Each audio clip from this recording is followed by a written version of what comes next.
साधु समाज प्रयाग।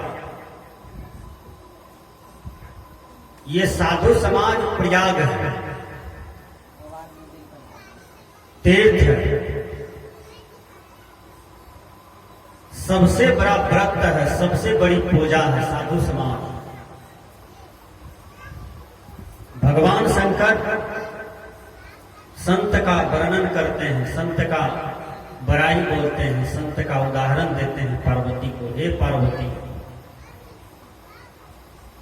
हम बड़े नहीं हैं, बड़े तो संत हैं, बड़े तो गुरु हैं, बड़े तो भगवंत हैं। संत भगवंत बड़े हैं, ये कहते हैं शंकर भगवान।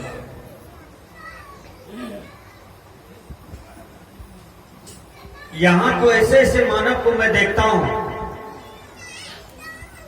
वो बार बार कहते हैं कि हम ही बड़े हैं।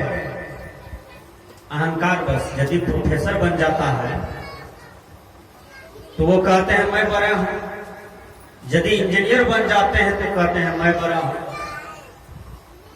किसी कारणवश मास्टर बन गए तो कहते हैं हम बड़े हैं, बढ़िया डॉक्टर बन गए तो कहते हैं हम बड़े हैं, बढ़िया डीएम एसपी बन जाते हैं तो कहते हैं हम बड़े हैं। कबीर साहब ने कहा तुम लोग कोई बड़े नहीं हो। कहा बाबा ऐसा क्यों बोलते हैं? कहा बड़े गयो बड़ापने,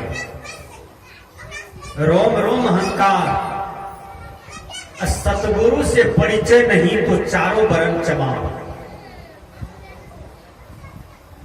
ये आप नहीं बोल रहे हो बेटा, ये तुम्हारा अहंकार बोल रहा है कि मैं सबसे बड़ा हूं, हमसे बड़ा कौन है। ये तुम नहीं बोल रहे हो, तुम्हारा अहंकार बोल रहा है। कबीर साहब ने समझाया।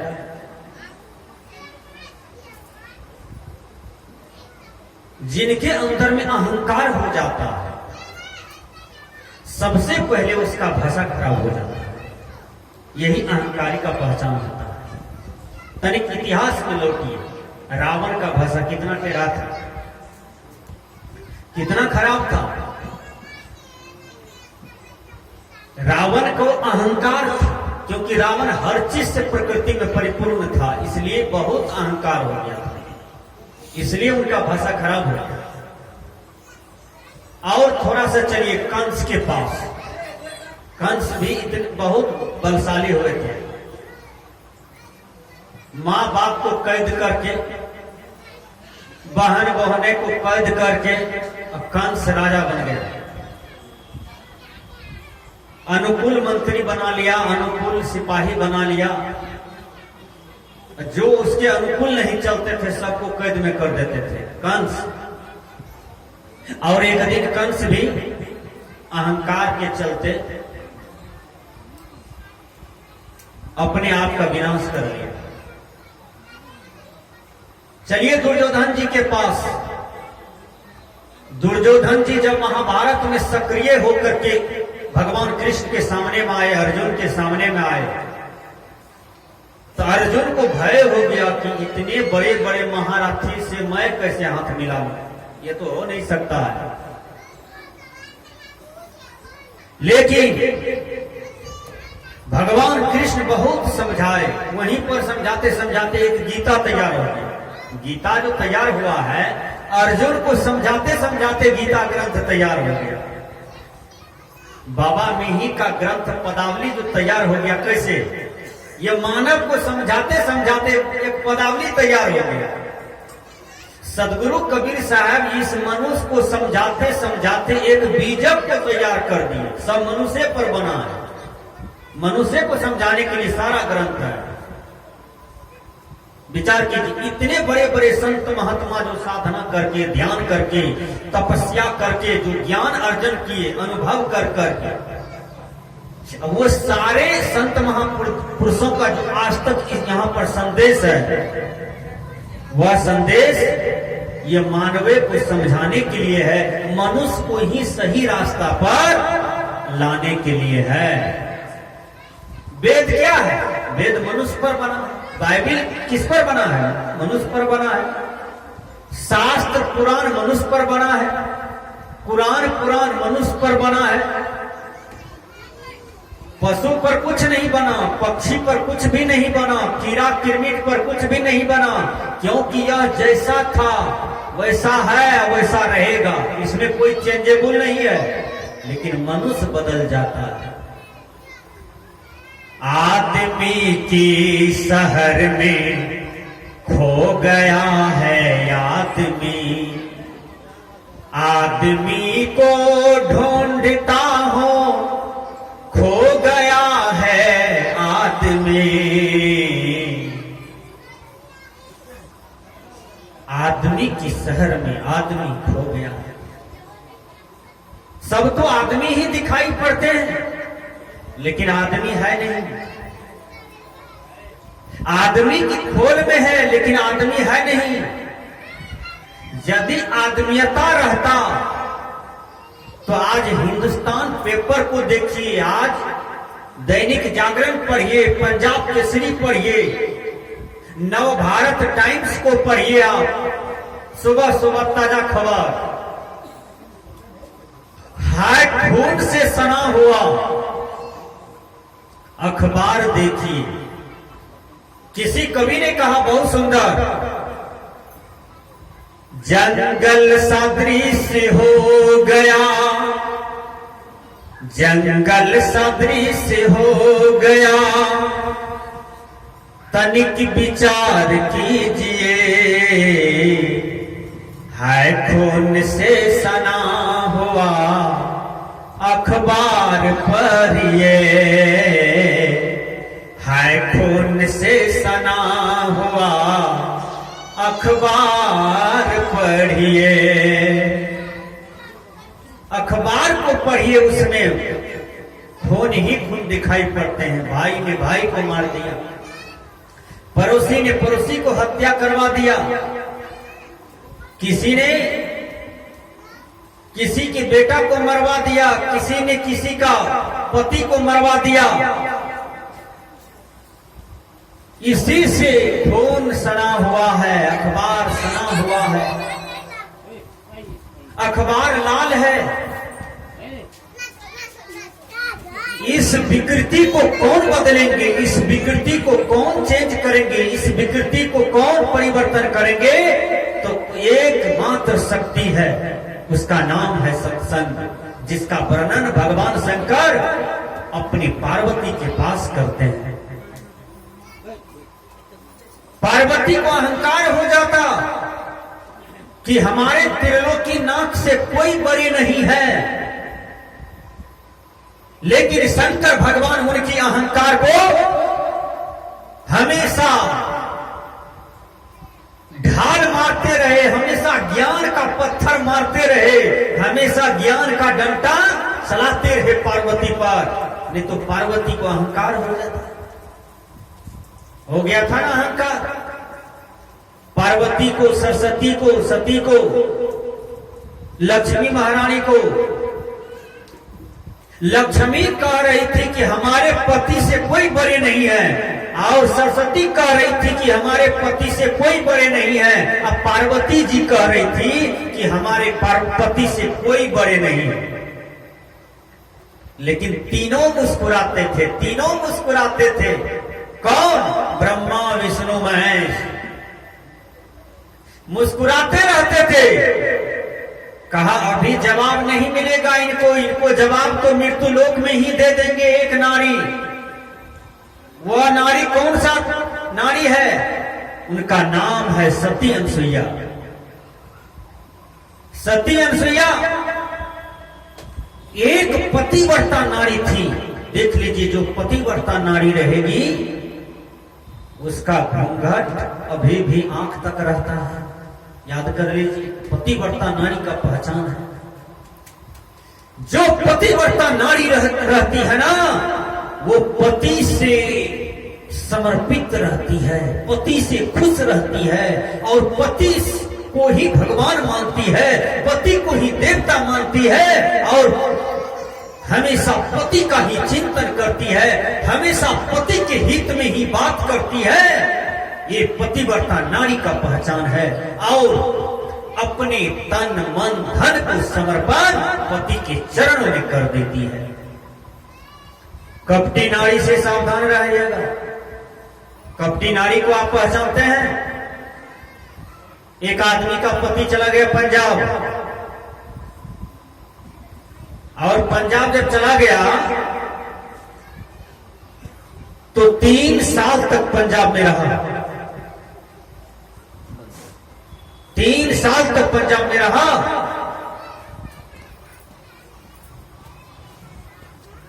इस बीच में वो कपटी नारी क्या करती है, अपना ही देवर से नाजायज संबंध करने लगी, नाजायज प्यार करने लगी, नाजायज मोहब्बत करने लगी।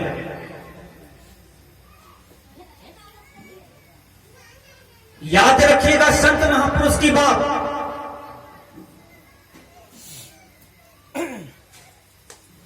यदि आप अपने परिवार को खुश देखना चाहते हैं, घर को खुश देखना चाहते हैं, आंगन द्वार को खुश देखना चाहते हैं, खानदान को खुश देखना चाहते हैं,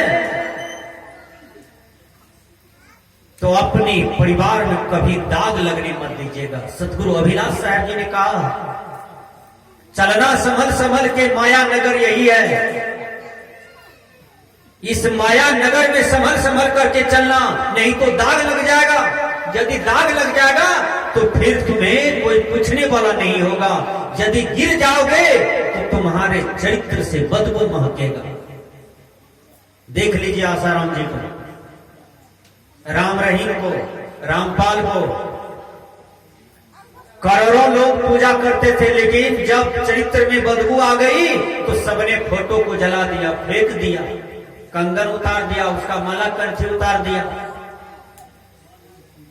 सदगुरु कबीर कहते हैं, साहेब के दरबार में लंबा पेड़ खजूर, और चढ़े तो चाखे प्रेम रस, गिरे तो चकना चूरम चूर।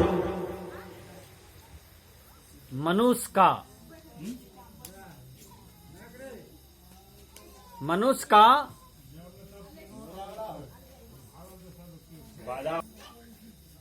का चरित्र ही उसका पहचान का कारण बनता है। भगवान राम चरित्रवान, भरत चरित्रवान, लक्ष्मण जी चरित्रवान, शत्रुघ्न चरित्रवान, हनुमान जी चरित्रवान, महात्मा गांधी चरित्रवान। चरित्रवान को लिस्ट को थोड़ा सा निहारिए। स्वामी विवेकानंद चरित्रवान, सदगुरु कबीर चरित्रवान, बाबा मेही चरित्रवान, भगवान कृष्ण चरित्रवान, सदगुरु अभिलाष साहब जी चरित्रवान, सदगुरु धर्मस्वरूप साहब जी चरित्रवान, शाही स्वामी जी चरित्रवान। आज चरित्रवान का फोटो घर घर में मिलता है और लोग उसको श्रद्धा से अगरबत्ती जला करके दिखाते हैं। चरित्र की पूजा होती है, दुष्चरित्र की पूजा नहीं होती है। तो मैंने कहा उसका पति चला गया पंजाब, अपना देवर से गलत संबंध बनाने लगी, और देवर से इतना गलत संबंध बनाई कि उसमें मस्त हो गया। जैसे गर्मी के दिन में जब लालटेन जलता है तो कीड़ा वहां जाता है मस्ती खोजने के लिए, लेकिन परिणाम क्या होता है, जिसमें मस्ती खोजता है कीड़ा, वहीं पर कूद कूद करके दम तोड़ देता है, उसको मस्ती नहीं मिल पाता है। यही दुर्दशा अज्ञानी जीव का होता है। पति पंजाब से आ गए, अब दोनों का प्रेम में बाध्य हो गया पति।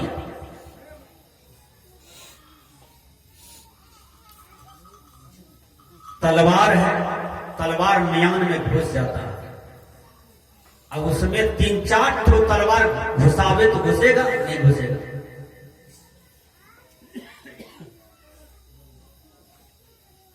तो भाई कहते हैं अब क्या देखते हो, दोनों का प्रेम का बात है मेरे भैया।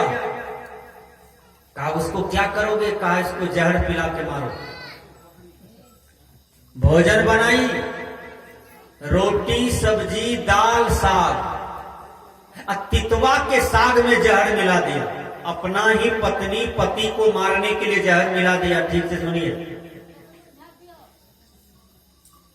जब जहर मिला दिया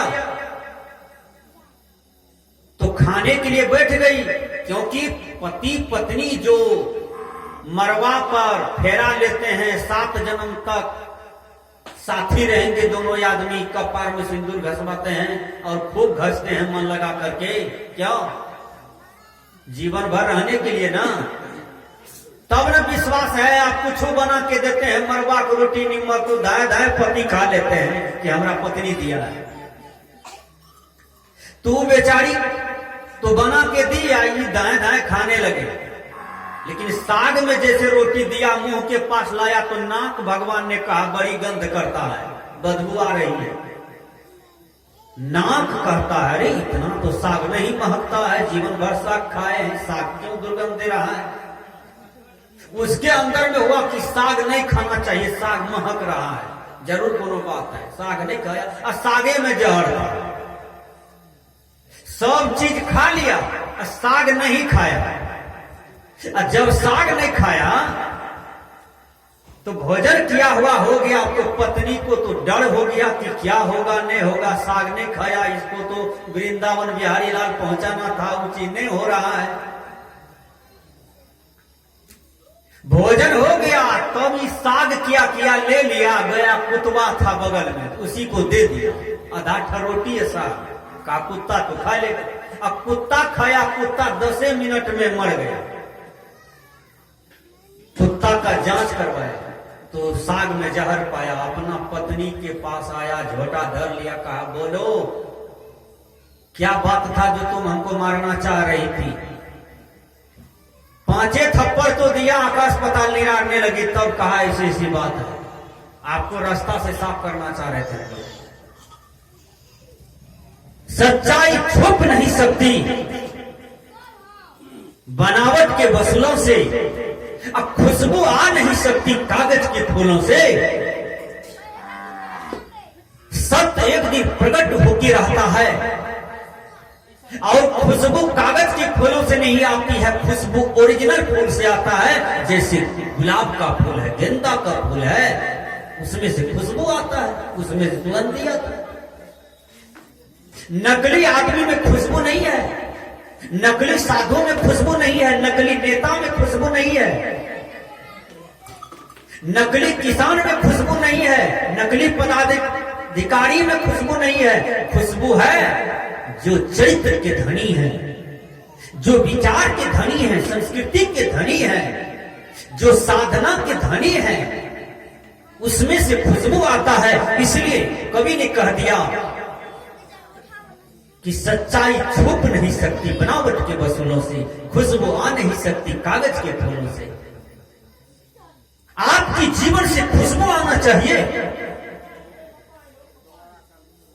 यदि आपके जीवन से खुशबू आएगी तो हर आदमी संसार का आपका हो जाएगा।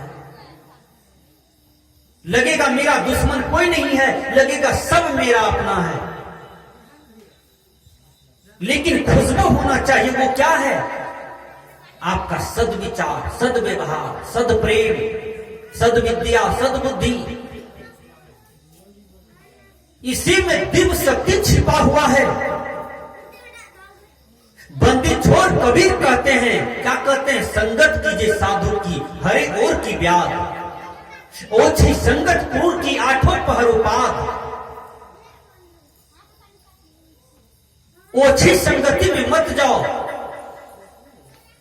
आठों पहर तुम्हारा बेकार चला जाएगा। संगत करो तो साधु का करो, नहीं तो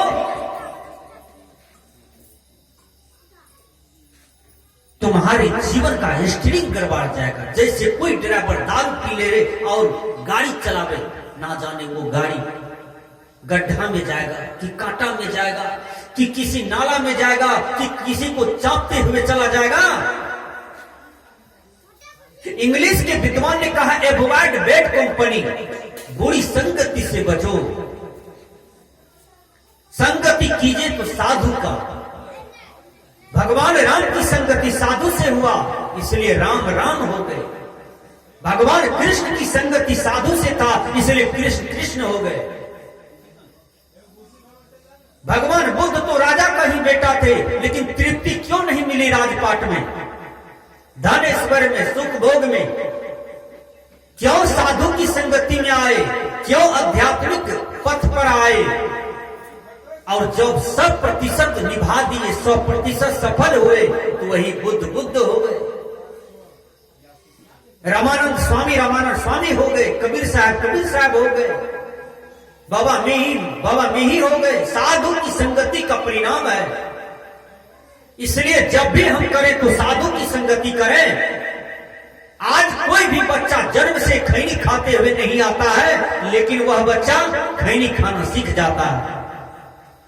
एक खैनी खाने वाला से संगति करता है, वो खैनी खाना सीख जाता है। कोई भी बच्चा जन्म से गांजा पीते हुए नहीं आता है, लेकिन वह गांजा पीना सीख जाता है। कोई भी बच्चा जन्म से शराब पीते हुए नहीं आता है, एक शराबी की संगति होती है, तो वो बच्चा शराबी बन जाता है। इसलिए कबीर साहब ने कहा, ओछी संगति क्रूर की, आठों पहरों पार। ओछी संगति क्रूरी का है, क्रोधी का है, विकारक का है। कबीर साहब ने कहा, तुम्हारा आठों पहर बेकार जा रहा है, इसलिए संगत करो तो साधु की करो। आज से 15 साल पहले की बात मैं कह रहा हूं। परम पूज्य सदगुरु आचार्य श्री धर्म स्वरूप साहब जी के साथ में हम और मिथिलेश साहब, कटाहा वाला शंकर साहब और जय स्वरूप साहब 4 आदमी से गए थे कलकत्ता। वहां शांति दीदी है कलकत्ता में, परम पूज्य सदगुरुदेव जी की बढ़िया शिष्या। 1 महीना रहे थे। तो वहां पर हम लोग छोटा रूम में रहते थे। हम चौकी के नीचे सोते थे, जगह नहीं रहता। छोटा रूम है, छोटा कैंपस जैसा है। यहां जैसे कबूतर का खोपड़े बनाते हैं आप लोग, उसी ढंग का था वहां। तो चौकी के नीचे में हम और मिथिलेश साहब सोते थे। 1 महीना तक रहे तो वहां बहुत शिक्षा मिली। एक बच्चिया आती थी बार गुरु जी के पास, 4 साल की बच्चिया, और गुरुजी उसको बहुत प्यार देते थे। अब गुरुजी से बढ़िया संगति हो गया सभी महात्मा से। अब गुरुजी कहते हैं एक दिन, बेटी तुम इस बच्चे के साथ में नहीं खेलती हो? कहा, बाबा ये बच्चा गंदी बात बोलते हैं, इसलिए हम लोग नहीं जाते हैं। मम्मी पापा ने कहा कि देखो बेटा, जो गंदी बात बोले ना तो उसके पास मत जाना। हम लोग नहीं जाते हैं बाबा। ये आपका बेटा मैये लगा कि आपको गाली दे रहा है, 4 साल बच्चा, कैसा संस्कार का है? बाप लगा कि गाली दे रहा है, कैसा संस्कार का है? एक बार हम रास्ते से जा रहे थे, एक बच्चा आया, वो कहता है प्रणाम बाबा। हमने भी कहा प्रणाम। दूसरा बच्चा दौड़ करके आया, उसने कहा साहेब बंदगी बाबा। हमने भी कहा साहेब बंदगी। तीसरा बच्चा दौड़ करके आया, उसने कहा नमस्कार बाबा, तो हमने भी कहा नमस्कार। चौथा बच्चा दौड़ करके आया, वो कहता है ढंडोल बाबा जी, ढंडोल। कहे ढंडोल तोरा कत पढ़े को किए पाठ में बाबा। ढंडोल का मतलब